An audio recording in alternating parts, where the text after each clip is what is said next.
the baseline convenience of the life you're living right now. You possess a device that holds literally more information than the Library of Alexandria. You have access to medical knowledge that would have appeared indistinguishable from magic just a century ago. Yeah, it's pretty staggering when you actually stop and think about it. Right. I mean, you can summon transportation, groceries, complex meals right to your door with the tap of a finger. We reside in what is, objectively, the most technologically advanced and materially abundant era in the entire history of our species. Absolutely. Yet, here is the paradox we're confronting today. Measurably and by our own overwhelming testimony, we are among the most distressed, anxious, and exhausted generations to ever walk the earth. So welcome to another deep dive. Today we're examining exactly what happens when human biology collides with modernity. It's a really profound paradox, and one that the scientific and medical communities are, frankly, finally treating with the systemic gravity it warrants. Yeah. The source text we're analyzing today is a 2025 academic paper titled Stress, the Defining Crisis of Human Civilization. And what makes this paper so remarkable is that it isn't just some narrow medical study. Right, it's huge. Exactly. It's a highly comprehensive, multidimensional synthesis. The authors pulled together neuroendocrinology, behavioral psychology, sociology, and even philosophy to map out exactly what is happening to the modern human nervous system. And the numbers they start with are just, they're wild. The epidemiological statistics they present up front are incredibly arresting. The World Health Organization has officially identified stress-related disorders as the single largest contributor to global disability. Wow. We're looking at roughly 1 billion people living with diagnosable mental health conditions that are significantly linked to chronic stress exposure. Billion people. A billion. And the indirect economic costs are estimated to exceed $4 trillion annually. But the paper makes a great point here. It argues that the economic metric is kind of a distraction from the real issue, which is the sheer immeasurable collapse of human flourishing. Okay, let's unpack this, because that level of global synchronized distress just doesn't occur in a vacuum. No, it doesn't. The mission for our conversation today is to move far past the superficial wellness advice we're constantly bombarded with, the whole just take a bubble bath narrative. Right, the toxic positivity stuff. Exactly. We are going to explore the precise molecular biological mechanisms of stress. We're talking about the actual neurochemical cascade occurring in your brain and body. We'll dissect the complex taxonomy of modern stressors the paper identifies, and finally, we'll critically examine the integrated whole-person model the authors propose for reclaiming our physiological and psychological autonomy. It's a massive undertaking, but so necessary. But to understand the pathology, I think we have to start with the terminology itself. We throw the word stress around constantly today to describe everything from a bad commute to existential dread. But this word has a surprisingly recent origin in medicine, doesn't it? It really does. The term only entered the medical lexicon in 1936. That recent? Yeah, courtesy of an endocrinologist named Hans Selle. Selle was conducting experiments on laboratory rats, exposing them to various noxious stimuli, cold, excessive exercise, toxins, things like that. And he noticed a universal, non-specific physiological response, regardless of the trigger. But he didn't actually invent the word stress to describe this. He borrowed it, right. He appropriated it from the field of mechanical engineering. In engineering physics, stress refers to the external force or pressure applied to a physical structure. Think of a heavy load placed on a steel beam, and strain refers to the internal deformation of that structure under the load. Sully realized this analogy perfectly mapped onto biological organisms. He defined biological stress as the body's non-specific physiological mobilization in response to any demand placed upon it. So he took an architectural concept, like a steel beam being subjected to immense weight, and applied it to the human nervous system. Precisely. And it makes sense. A beam can hold a tremendous amount of weight, but if the load exceeds its structural limits, or, if a moderate load is applied continuously without ever being lifted to allow the metal to rest, you get metal fatigue. The beam deforms and eventually it fractures. That's a perfect analogy. We understand that intuitively with architecture, but we seem to completely ignore it when it comes to human biology. So when that external load is applied to us, what is the initial biological deformation? What is the baseline architectural response in the body? The paper details two primary neuroendocrine pathways that activate when a demand is perceived. And the foundational one is the HPA axis. That stands for the hypothalamic pituitary adrenal axis. HPA axis. Got it. It is a highly conserved evolutionary masterpiece of hormonal signaling, and it all begins in the brain. The moment your brain perceives a threat or a significant demand, the hypothalamus acts as the initial radar station. Okay. It synthesizes and releases a peptide called corticotropin-releasing hormone, or CRH. This CRH travels a very short distance to the pituitary gland, prompting it to secrete adrenocorticotropic hormone, or ACTH, directly into systemic circulation. So we have a domino effect starting in the brain? Exactly, a biochemical domino effect. This ACTH travels down through your bloodstream to the adrenal glands, which sit right on top of your kidneys, triggering them to synthesize and release glucocorticoids. And the most famous of those is cortisol. Cortisol. And this seems to be where public perception gets heavily distorted. Oh, massively. If you read contemporary wellness blogs, cortisol is branded as this toxic, inherently destructive chemical that exists only to make us retain water and lose sleep. But the paper is quite clear that cortisol is essential for baseline survival, right? Absolutely. The vilification of cortisol is a massive oversimplification. Cortisol is vital for life. The paper discusses something called the cortisol awakening response. Which is what exactly? It's a sharp natural elevation in cortisol levels that occurs within the first 30 to 45 minutes after you wake up. Without that spike, you simply wouldn't have the metabolic mobilization to get out of bed and face gravity, let alone face the day. So it's the engine starting up. Exactly. Cortisol's primary function in an acute stress scenario is to rapidly mobilize energy reserves. It increases glucose in the bloodstream, enhances your brain's use of that glucose, and increases the availability of substances that repair tissues. So it's actually helping you. Very much so. Okay. Simultaneously, it actively suppresses functions that are not essential in a life or death situation. It alters immune system responses and suppresses the digestive system, the reproductive system, and growth processes. The system is functioning exactly as it was evolutionarily designed to. Right. The pathology isn't the hormone itself. The pathology is the chronic activation of the loop. Because the loop was designed to shut off. Once the predator is gone, or the acute physical demand is resolved, those cortisol levels are supposed to feed back into the brain and signal the hypothalamus to stop the cascade. It's like a smoke alarm. Yes. A smoke alarm is a life-saving device when there's a fire. But the danger is when the smoke alarm never turns off. If the stressor isn't a predator, if the stressor is a demanding boss, a looming mortgage payment, or a continuous stream of push notifications, the signal never drops. Precisely the issue. That negative feedback loop fails because the external stimuli never cease. So you have a biology perfectly evolved to survive a 10-minute sprint from a lion, being deployed continuously for 10 hours a day while you sit sedentary at a desk. Which is just a recipe for disaster. It is. And while the HPA axis is managing this slower hormonal cascade, there is a second parallel system operating concurrently. That's the sympathetic adrenomedullary axis, or the SAM axis. Okay, so how does the SAM axis differ from the HPA cascade we just mapped out? What's fascinating here is the speed and the medium. The HPA axis relies on hormones traveling through the bloodstream, so it takes minutes to peak. The SAM axis is neural. It operates in milliseconds. Milliseconds, wow. Yes. When that same threat is perceived, the hypothalamus instantly sends nerve signals straight down the spinal cord to the adrenal medulla, triggering a massive immediate dump of catecholamines. Which are what? Specifically adrenaline and noradrenaline. This is the classic instantaneous fight or flight sympathetic response. Your heart rate violently accelerates to pump more blood. Your bronchioles dilate to take in more oxygen. Your pupils dilate to improve visual acuity. And blood is shunted away from your skin and viscera directly into your major skeletal muscles. I can literally feel my own heart rate rising just hearing that description. It's powerful stuff. It's an incredibly violent biological pivot.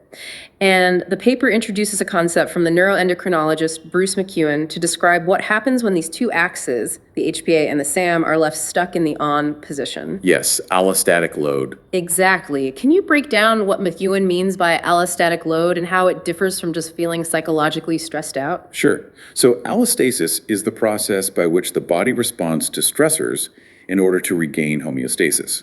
Allostatic load is the physiological toll, the measurable cumulative wear and tear on the body that results from chronic overactivity of these systems. The wear and tear. Exactly. It is the biological cost of adaptation.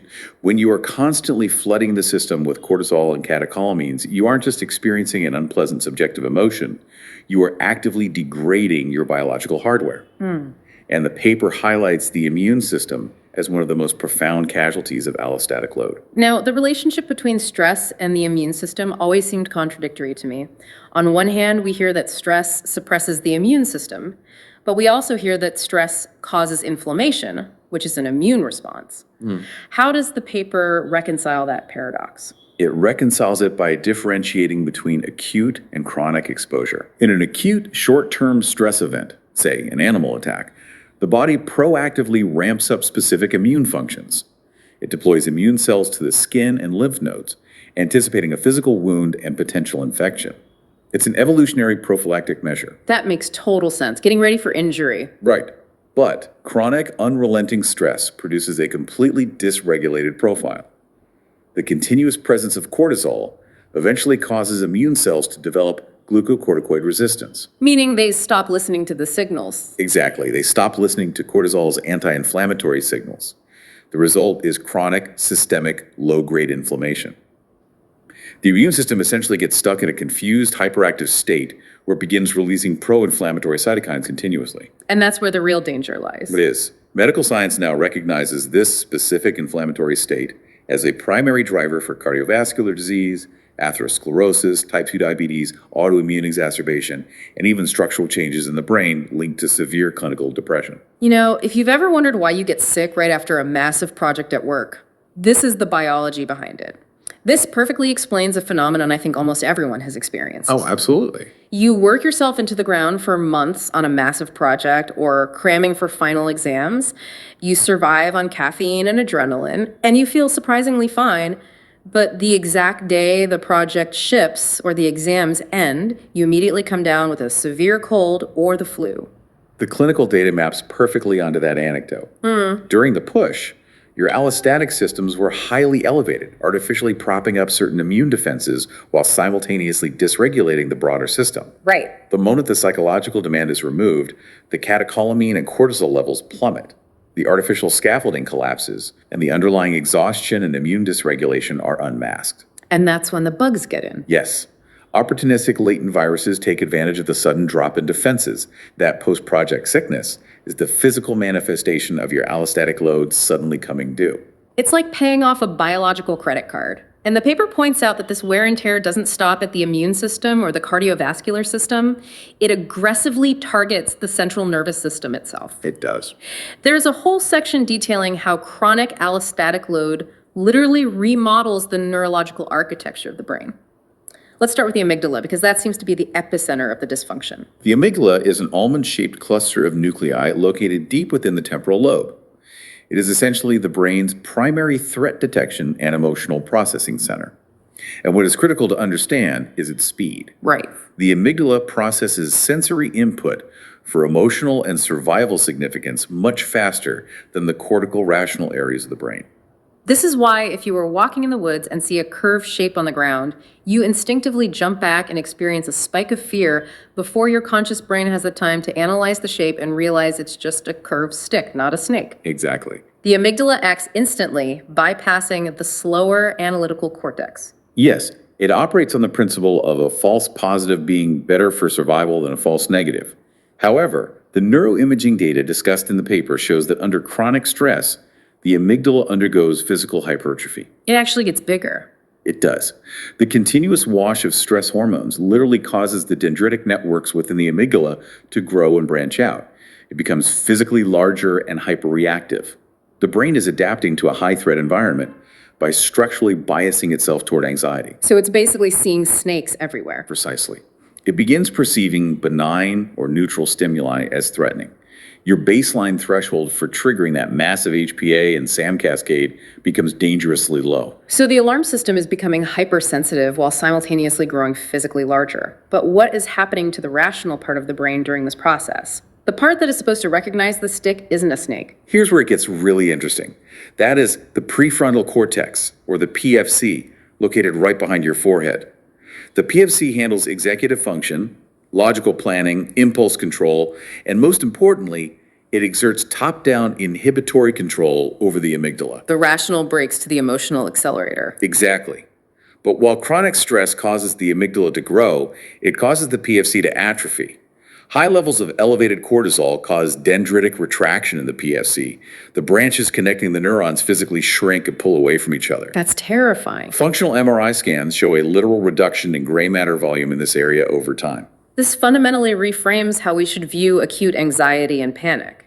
It isn't a moral failing or a lack of willpower. It is a biological reality called cognitive narrowing. When someone is in a state of extreme stress, the neurological hardware required for rational thought, perspective taking, and complex problem solving has been structurally compromised and taken offline. You cannot expect someone or yourself to simply think your way out of a panic attack or make a brilliant decision under pressure when the very organ responsible for logic is under chemical suppression. And that biological suppression extends to a third critical structure, the hippocampus. Right. Tell us about that. The hippocampus is vital for episodic memory and spatial navigation, but in the context of stress, it serves as the primary brake pedal for the HPA axis. It is rich in glucocorticoid receptors, allowing it to sense when cortisol levels are high and signal the hypothalamus to shut down the cascade. So it's the off switch. Yes, but unfortunately, this makes it uniquely vulnerable. The paper outlines how chronic cortisol exposure not only causes dendritic retraction in the hippocampus, but actively inhibits neurogenesis. Neurogenesis meaning the birth of new brain cells. Exactly. It stops the birth of new neurons in the dentate gyrus of the hippocampus. It literally shrinks hippocampal volume, removing the brain's ability to shut off the stress response. Wait, let me challenge this for a second. If the amygdala is growing larger and more reactive, while the prefrontal cortex, the logical brain, is shrinking, and the hippocampus, the biological brake pedal, is losing its ability to shut off the stress response. That sounds like a trap. Right. Isn't that a terminal biological catch-22? How does the organism ever recover if the equipment required for recovery is being dismantled by the stress itself? That is the central dilemma of modern clinical psychology, and it is why chronic stress so frequently spirals into severe clinical depression. However, the paper counters this bleak structural reality with a concept they term the neuroplasticity paradox. Okay, some good news finally. Yes. The same underlying mechanism that allows stress to cause this architectural damage, the brain's inherent plasticity, its capacity to structurally adapt to its environment, is the exact mechanism that permits recovery. So it works both ways. Exactly. The damage is not permanent. The brain is not static. The authors point to longitudinal neuroimaging studies demonstrating that when the chronic stressors are mitigated and specific evidence-based interventions are applied, the brain physically rebuilds. So you can grow it back. Yes. Hippocampal volume can be restored, neurogenesis can resume, and the dendritic connections in the prefrontal cortex can branch out again. The hardware can be repaired, provided we change the inputs. Which brings us to the core diagnostic contribution of this paper. To change the inputs, we have to accurately identify them. The researchers argue that modern human stress isn't a monolith. Right. It isn't just one giant amorphous cloud of anxiety. They map out a taxonomy of 6 distinct domains of stressors.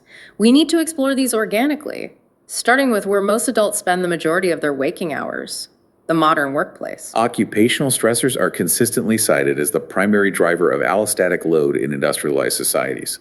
And the paper relies heavily on 2 foundational psychological models here to explain why. That's the first one. The first is Robert Karasek's demand control model.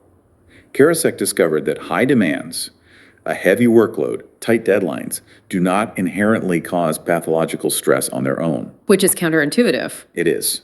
The toxicity emerges when high demands are coupled with low control. If you are given massive responsibilities, but possess zero autonomy over how, when, or where you execute the tasks, your biological stress response remains chronically engaged. You are trapped in a state of high physiological arousal without the agency to resolve the threat. That makes perfect sense. I mean, a CEO might work 80 hours a week and have immense demands, but because they have ultimate autonomy and control over their environment, their biological stress profile might be healthier than a middle manager working 50 hours who is constantly micromanaged and unable to make independent decisions. Exactly. And the second model builds on that nuance. It's Johannes Segrist's effort, reward, and balance model. Segrist looked beyond just task control. He measured the biological impact of pouring immense cognitive and emotional effort into a role only to receive fundamentally inadequate rewards. And I'm assuming reward here means more than just a paycheck. Correct. Reward in this context encompasses job security, promotion prospects, and basic interpersonal respect. When this imbalance exists, it triggers a deep sense of unfairness. It engages not just the biological alarm systems, but the moral and social dimensions of the individual, generating a persistent resentment that chronically elevates cortisol. I want to focus on how the nature of this occupational stress has mutated, particularly in the last few years. The paper discusses how the massive shift toward remote and hybrid work environments hasn't necessarily alleviated this stress, but rather transformed it. Oh, fundamentally transformed it. The physical boundaries that used to separate the stress environment from the recovery environment have completely dissolved. The dissolution of boundaries is a massive physiological hazard.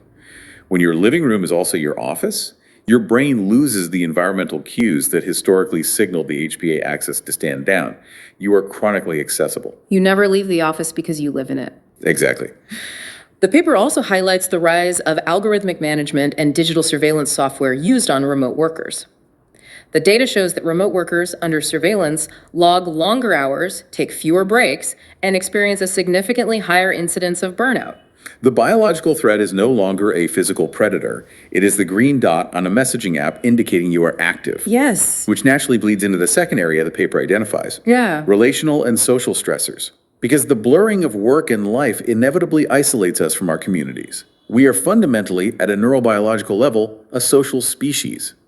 Our nervous systems are wired to co-regulate with other human beings. Very true. And the paper cites a specific study by Naomi Eisenberger that completely blew my mind regarding how the brain processes social isolation. Eisenberger's research is a landmark in social neuroscience. She utilized functional MRI to observe the brains of participants who were subjected to social exclusion. And she used a surprisingly simple methodology, a virtual ball-tossing game called Cyberball. Cyberball, yes. Participants lay in the fMRI scanner, believing they were playing this game with two other real people connected via a network. Initially, the three avatars tossed the ball equally. But eventually, the two other avatars stopped throwing the ball to the participant, actively excluding them from the game. Just a completely artificial, virtual simulation of being left out by cartoon avatars. Yes, and yet the fMRI results were staggering. When the participants were excluded, the scan showed intense activation in the dorsal anterior cingulate cortex and the anterior insula. Which are the areas for what? These are the exact same neural circuits that process the effective distressing component of physical pain. The brain does not distinguish between the distress of social rejection and the distress of a physical injury. I think we need to linger on that for a second. We use metaphors all the time, a broken heart, hurt feelings. But Eisenberger's study proves these aren't poetic metaphors. Social pain isn't a metaphor for your brain, it's a neurological reality. Absolutely literal. If you are alienated from your peers, your brain interprets it with the same circuitry it uses when you physically damage tissue. Why would evolution wire us that way? Because in our ancestral environment, social isolation was synonymous with death. A solitary human could not hunt large game, defend against predators, or survive illness. The brain evolved to treat social exclusion as a terminal threat, deploying physical pain as an alarm system to force the individual to seek reintegration with the tribe. Which casts a terrifying light on the modern loneliness epidemic discussed in the paper. We are living in a society where physical isolation is increasingly the norm. The physiological data on loneliness is grim. The paper cites the comprehensive meta-analysis conducted by Julianne Holt-Lundstad, which analyzed data from over 3 million participants. 3 million? That's a huge sample size. It is. Holt-Lundstad found that chronic social isolation and loneliness increase a person's risk of premature mortality by 29%. To contextualize that biological toll, the health risk of severe social isolation is functionally comparable to smoking 15 cigarettes a day. 15 cigarettes a day, just from being lonely. Yes. It is more dangerous to your health than obesity or physical inactivity. It keeps the HPA axis chronically elevated and suppresses antiviral immune responses. And it seems to me that this social isolation is frequently compounded by the third domain the paper outlines, economic and financial stressors. Often people withdraw socially precisely because they are carrying the shame or the literal inability to afford participating in society. It's a vicious cycle. The researchers dedicate significant space to the psychology of scarcity. And this isn't just a discussion about poverty, it's about how a lack of resources fundamentally alters cognitive architecture, like an overloaded computer running slowly. That's a great way to picture it. The foundational research here is from behavioral economists Hendil Mullainathan and Eldar Shafir.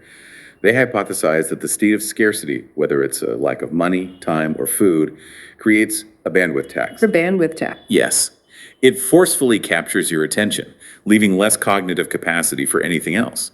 To prove this, they conducted a brilliant field study with sugarcane farmers in India. These farmers experienced significant income fluctuations. They are financially depleted right before the harvest and relatively wealthy immediately after. So they tested the exact same individuals, controlling for baseline intelligence, genetics, and education, but testing them under different conditions of financial precarity. Exactly.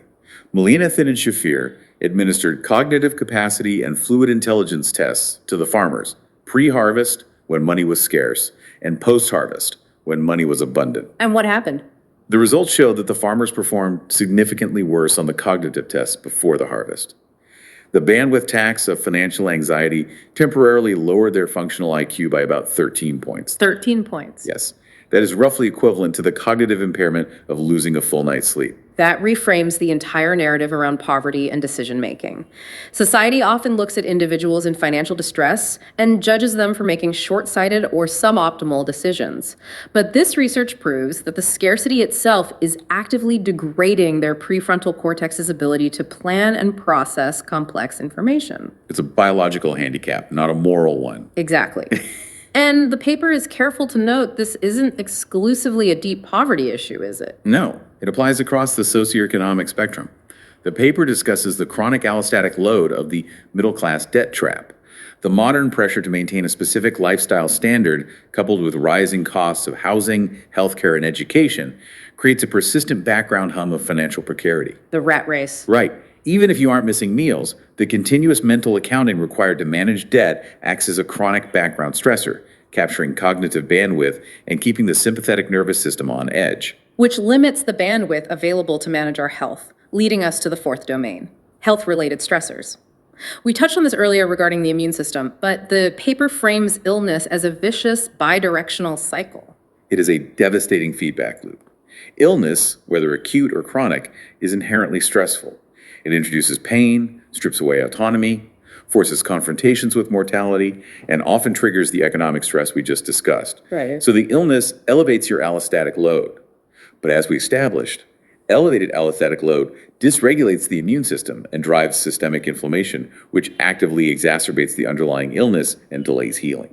And the paper explicitly references the COVID-19 pandemic here, doesn't it? Yes, not just as a viral event, but as a mass population-scale allostatic overload. It combined genuine mortality threat, profound social isolation, economic precarity, and chronic uncertainty into a single, sustained biological assault. And even as the immediate threat of the pandemic recedes, we are confronted by the fifth domain, which feels uniquely modern and inescapable: environmental and existential stressors. This is a heavy one. The paper leans heavily into the phenomenon of climate anxiety. They cite a massive 2021 study involving 10,000 young people across 10 different countries.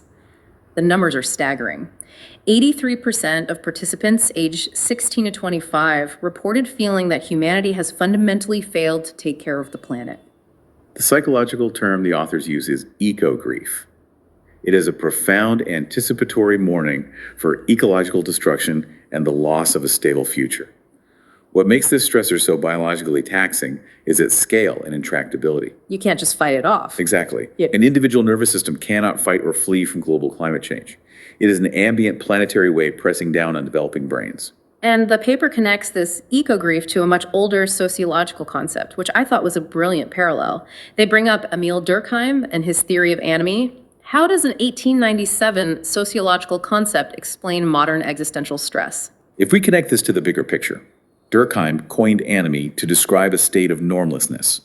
It's the breakdown of shared social norms, collective rituals, and overarching moral narratives that historically provided individuals with a sense of meaning and place. Okay. The paper argues that modern secular, hyper-individualized societies are suffering from acute anomie. We have dismantled many traditional community structures and shared belief systems.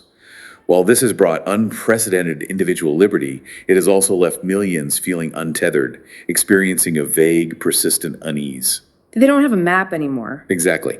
They lack a coherent narrative to explain their suffering or orient their lives. The brain interprets this lack of structural meaning as a subtle, continuous threat. It's a profound point. We have removed the cultural scaffolding, leaving the individual to bear the entire weight of constructing meaning. And we've also lost those traditional rites of passage that used to help us navigate life transitions like adolescence, parenthood, or aging. Yes, the transitions are much harder now. Which leads perfectly into the final formal domain the researchers identify: developmental and biographical stressors. This looks inward at our personal histories and how our early environments permanently calibrate our biological stress response. They focus specifically on the ACE study. The Adverse Childhood Experiences, or ATE, study is arguably one of the most important public health discoveries of the last century. Originally conducted in 1998 by Kaiser Permanente and the CDC, it surveyed over 17,000 adult HMO members. And these weren't just highly marginalized groups, right? Not at all. They weren't looking at marginalized populations. This was a largely middle-class, insured demographic. Right. They asked participants about exposure to 10 categories of childhood trauma, physical abuse, emotional neglect, witnessing domestic violence, having a parent with substance abuse issues, among others. And the findings fundamentally altered how we view adult disease. Completely altered it. The researchers discovered a stunning linear dose-response relationship between the number of ACEs a person experienced in childhood and their risk for negative health outcomes decades later. Dose response, meaning the more trauma, the higher the risk. Yes, an individual with an ACE score of 4 or higher had vastly amplified risks for ischemic heart disease, cancer, chronic lung disease, and clinical depression compared to an individual with an ACE score of 0. Wait, I need to clarify the mechanism there. How does a traumatic psychological event experienced at age 7 cause a heart attack at age 50? Is it purely behavioral? Like, do traumatized kids just grow up to smoke and drink more to cope? Behavior plays a role, sure, but the paper dives into the molecular biology to show it is far deeper than that. It involves epigenetics. Epigenetics? Yes. Early severe chronic stress actually alters how genes are expressed without changing the underlying DNA code. Specifically, childhood trauma causes epigenetic methylation of the glucocorticoid receptor gene. Okay, in plain English, that means The physical trauma environment programs the developing HPA axis to be hyperreactive, essentially setting the baseline thermostat for stress permanently higher. Decades later, that chronic overproduction of cortisol and inflammatory cytokines damages the cardiovascular system, leading to the heart attack. The biographical stress literally becomes embedded in the biology. that is deeply sobering. It's not just in your head, it's in your cells. But before we move to the solutions the paper proposes, we have to address the massive, society-wide accelerant that supercharges every single one of these 6 domains. The authors dedicate a fascinating section to the digital amplifier. Oh, this part is crucial. It seems our technology is perfectly designed to exploit our biological vulnerabilities. It really is. The paper argues that digital technology has introduced genuinely novel stressors that human evolution has no prepared coping mechanism for. The most pervasive is the interruption culture. The researchers cite the work of Gloria Mark at UC Irvine, who studies human-computer interaction.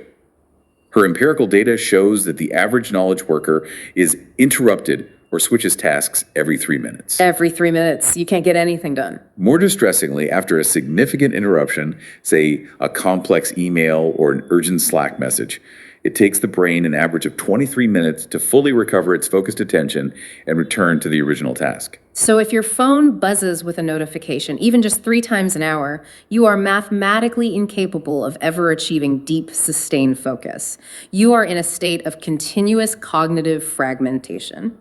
The paper noted we get, 60 to 80 smartphone notifications a day? Easily. I know from my own experience, when Slack is constantly pinging, my chest tightens, my breathing becomes shallow, and I feel physically exhausted by noon, even if I haven't actually accomplished any deep work. That physical exhaustion is your allostatic load accumulating. The continuous context switching rapidly depletes the prefrontal cortex and elevates cortisol. And when we aren't being interrupted, we are actively volunteering for stress through our algorithmic feeds. Doom scrolling. Yes. The paper explores the phenomenon of doom scrolling as a toxic collision between human neurobiology and corporate business models. They mentioned the negativity bias, right? Let's talk about that.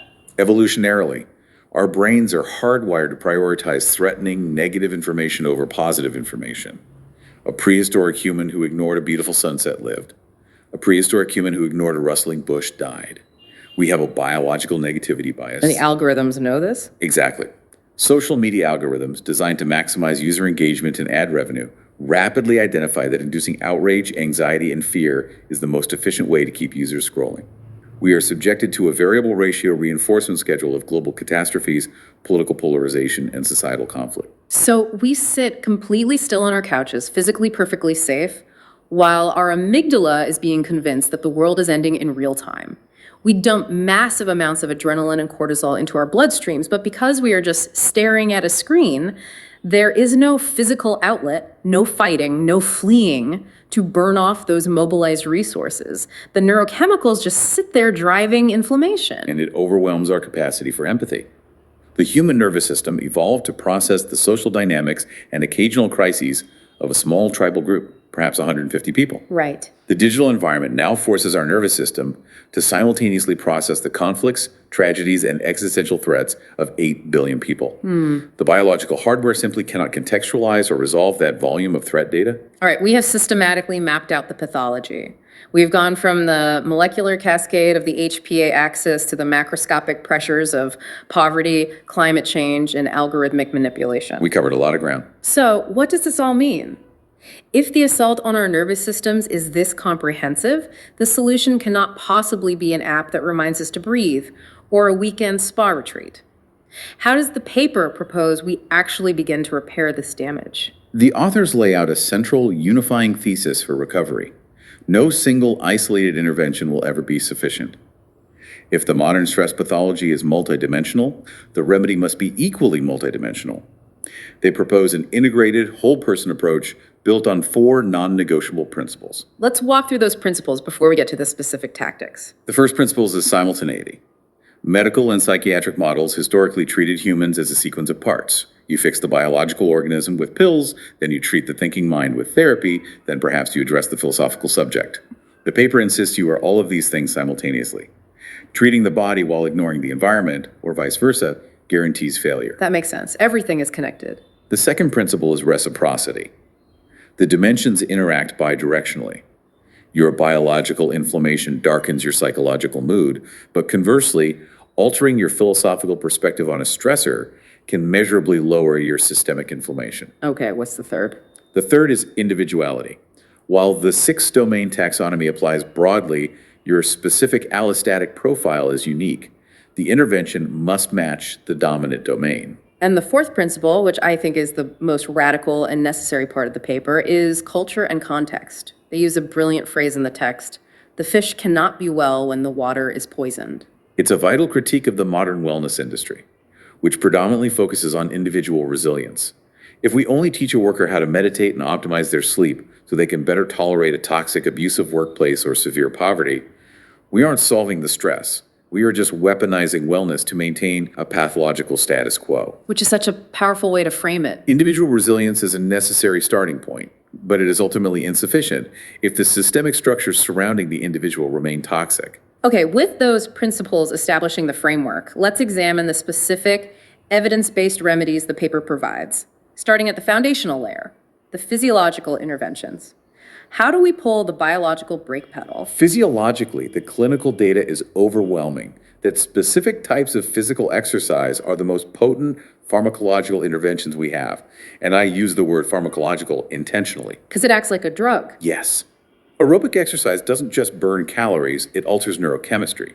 The paper focuses on BDNF, brain-derived neurotrophic factor. The fertilizer for the brain we discussed earlier. Exactly. When you engage in sustained, moderate to vigorous aerobic exercise, your muscles secrete proteins that cross the blood-brain barrier and trigger the massive release of BDNF. BDNF actively drives neuroplasticity. It stimulates neurogenesis in the hippocampus and repairs the dendritic contraction in the prefrontal cortex caused by cortisol. It physically rebuilds the hardware damaged by stress. And how much exercise are we talking about here? The clinical threshold for this effect is surprisingly accessible.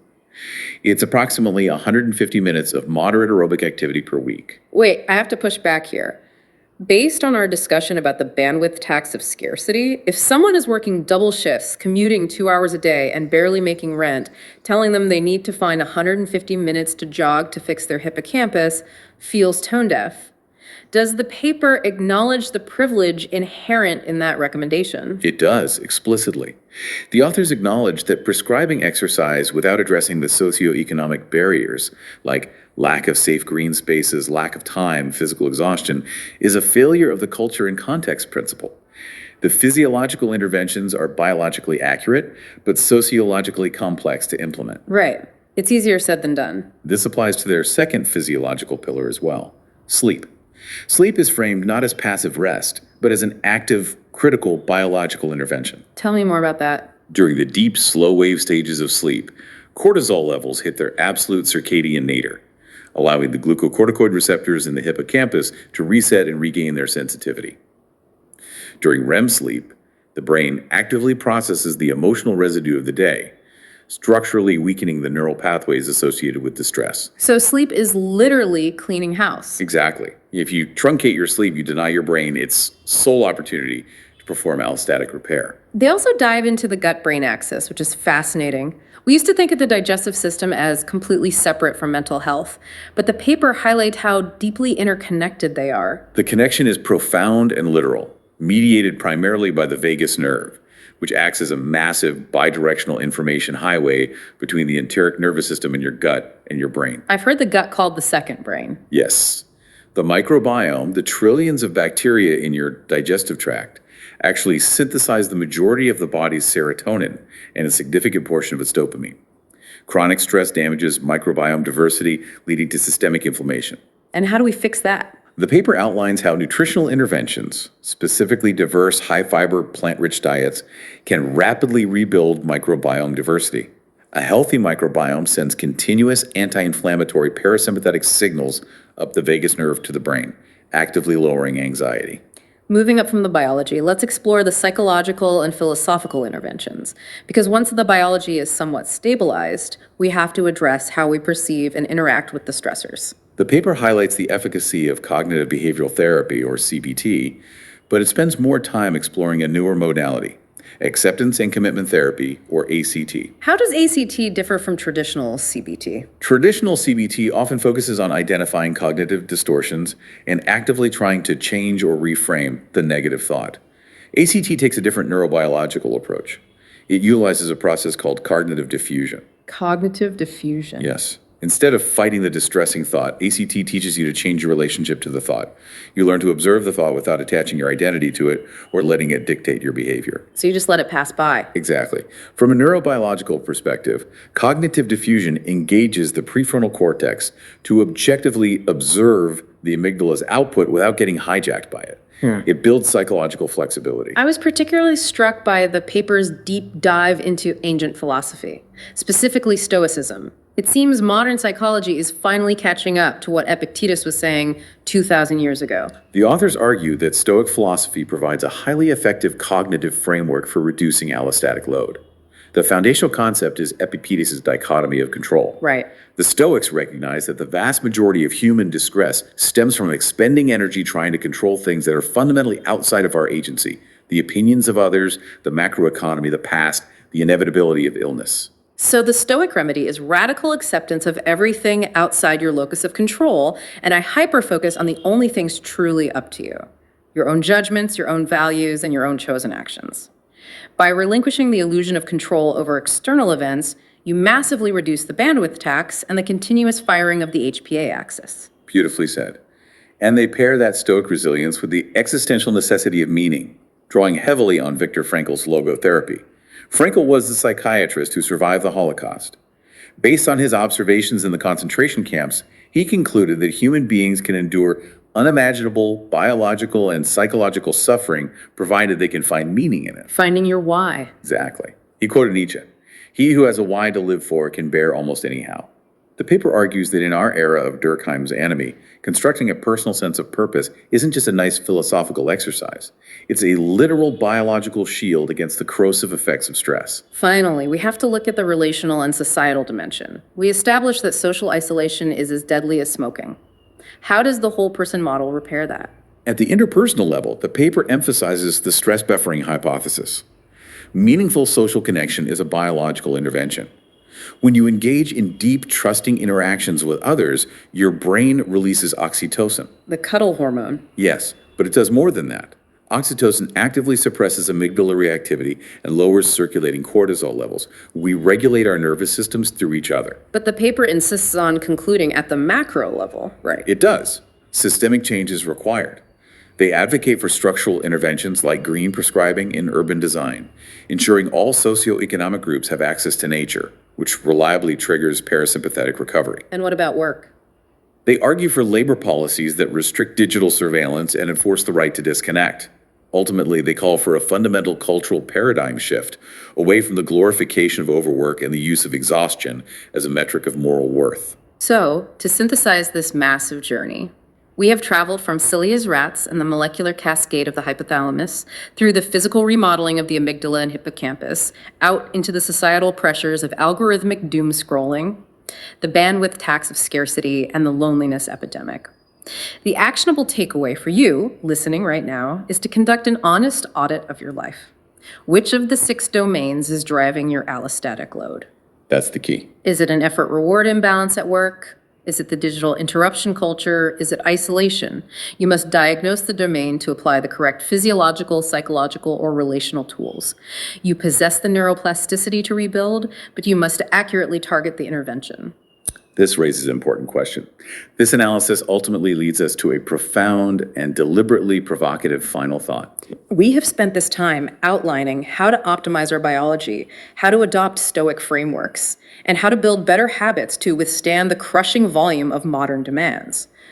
But what if the ultimate remedy to our civilizational crisis isn't found in adding more optimized, highly scheduled self-care routines to our already exhausted lives? Okay. What if the true solution requires a radical act of subtraction? What if authentic well-being necessitates a form of civilizational rebellion, a collective, unapologetic refusal of the imperative of constant productivity, where we step off the treadmill of infinite accumulation and fiercely reclaim our fundamental right to simply exist, unoptimized, inefficient, and at peace? That is a staggering thought to end on. It challenges the entire premise of how we live. What can you radically subtract from your life today to reclaim your biological and psychological peace? Think deeply about that. Thank you for joining us on this deep dive. We will see you next time.